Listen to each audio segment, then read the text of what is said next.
আপনি সর্বশেষ বছরগুলোতে অনেক সরব ছিলেন, আপনি একাধিকবার আটক হয়েছেন।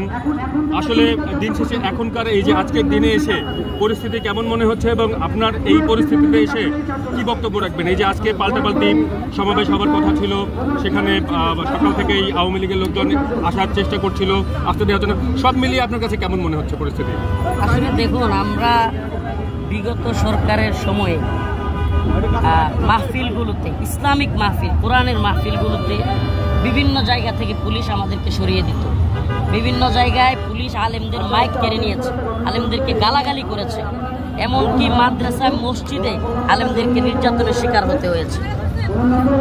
এটা ব্যাপকভাবে চলতেছিল প্রত্যেকটা জায়গায়, আওয়ামী লীগের দুঃশাসন এবং জুলুম। তো সেই জায়গা থেকে আপনারা জানেন, শত শত উলামায়ে কেরামকে তারা গ্রেফতার করেছে, রিমান্ডে নিয়েছে, ফাঁসি দিয়েছে। এই কাজগুলো যারা করেছে, আজকে তারা আবারও এত জুলুমের পরেও আমাদের নিরীহ ছাত্র ভাইদের উপর, ছাত্র জনতার উপর নির্লজ্জভাবে যারা গুলি করেছে, যাদের দেশের প্রতি দায়বদ্ধতা নাই, জাতির প্রতি দায়বদ্ধতা নাই, এরা আবার সংগঠিত হতে চায়। অতএব আমাদের উচিত, আমি আলেম সমাজকে বলবো, সারা দেশের মাদ্রাসা, স্কুল, কলেজ, ভার্সিটি সমস্ত যুব সমাজকে বলবো, যদি আপনারা আবারও আওয়ামী লীগের দুঃশাসন দেখতে না চান, তাহলে অবশ্যই অবশ্যই আওয়ামী লীগকে কোনো সুযোগ দেওয়ার প্রশ্নই আসে না। আমাদের প্রত্যেককেই এটা, আমি আমি আমি আমি আমার কথা বলি, আজকে বগুড়া, সিরাজগঞ্জ সহ 4টা মাহফিল আমার, আমি সমস্ত মাহফিল রেখে আমি সারা রাত এখনও ঘুমাইতে পারি নাই, এখনও খাওয়া দাওয়া নাই। আর গাজীপুরের শ্রমিক আন্দোলনের কারণে যে তীব্র যানজট, আমি রাত্র থেকে সেখানে বসেছিলাম, তবুও এসেছি। একটা তাড়নায়, বিবেকের তাড়না, সেই জায়গাটা থেকে যে আওয়ামী লীগ এত দুঃশাসন করেছে, আজকে আমাদের ছাত্র ভাইরা নিজেদের জান বাজি রেখে এই বিপ্লব আমাদেরকে উপহার দিয়েছে।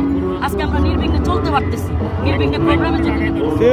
অতএব আমরা আওয়ামী লীগকে ন্যূনতম সুযোগ দিতে রাজি না। কারণ একটা বিষয় দেখেন, আজকে গুলিস্তানে এরা যদি 50টা টোকায় নিয়েও দাঁড়াতে পারে, আগামীকালকে এদের 100 লোক বিভাগীয় শহরগুলোতে জমায়েত হওয়ার চেষ্টা করবে, এরপরের দিন জেলা শহরগুলোতে জমায়েত হওয়ার চেষ্টা করবে।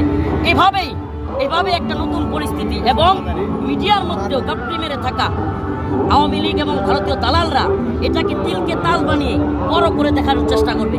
এবং এটা থেকে যারা প্রশাসনে, র্যাবে, পুলিশে গাপটি মেরে থাকা আওয়ামী লীগের দালাল, এদের মধ্যে নতুন করে আওয়ামী লীগ এবং হাসিনাকে আনার একটা সুযোগ তৈরি হবে।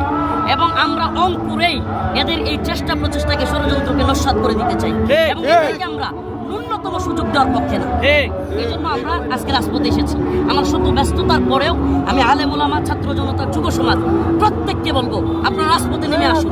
এদেরকে ন্যূনতম সুযোগ দেওয়ার সুযোগ নেই।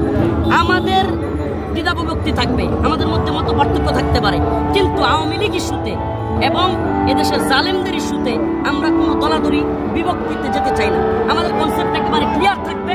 আওয়ামী লীগ ইস্যুতে সর্বদলীয় ঐক্য থাকবে। আমরা অন্যান্য বিষয়ের মতো পার্থক্য থাকবে, কিন্তু আওয়ামী লীগ এবং এই ভারতীয় দালালদেরকে উৎখাত করার জন্য আমরা সবাই একমত। ছাত্র অধিকার বলেন, গণ অধিকার বলেন, জামাত, হেফাজত, বিএনপি সবাই আমরা একমত। আওয়ামী লীগকে, ফ্যাসিবাদকে বাংলার জমিনে আর দাঁড়াইতে দেওয়া যাবে। এটার জন্য আমরা দাঁড়াইছি।